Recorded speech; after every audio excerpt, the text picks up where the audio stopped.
millennials are having a tough time making the transition to the virtual work environment. I mean, let's face it, working from home is hard. So there are three critical things that we have to have. We have to have communication, processes, and culture. These are the three things that play out differently in a virtual environment versus an in-office environment. Starting with communication, communication is of critical importance. 75% of the US workforce today are stating that they feel less connected, where 60% feel like they're less informed. These numbers are significantly higher with Generation Z and millennials.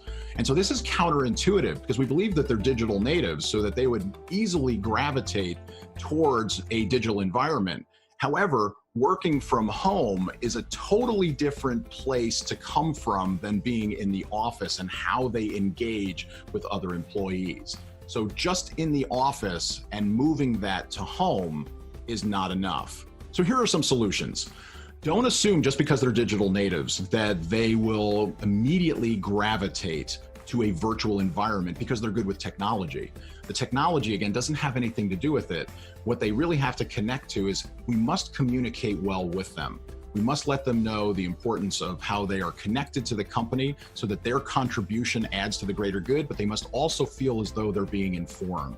So uncover the issues, the things that are working well for them, the things that need some improvement, and then develop the meaningful solutions that will allow you to connect with them more efficiently and effectively, but then also inform them on the new directions that a project may be taking, the new directions of a company, shifts in strategy, and all of those things coming together to culminate in them in feeling as though their contribution is adding to the greater good. Processes are very important because they need to understand the project status and they need to understand all the information that is needed in order to be able to be the most effective to move a project forward and move the company forward in whatever it is that they happen to be working on. So be cautious of overusing video conferencing. I hear from a lot of people as I go through my walk that, I have been on 7 Zooms already today, or I've been on, 8 different conferences.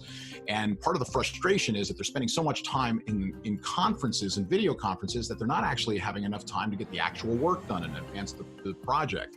So make sure there's purpose in every video meeting. Also, productivity is not completing the meeting. Productivity is ultimately completing the project or projects that any particular employee is working on. And then establish the expectations in the project check-ins so that every employee, no matter where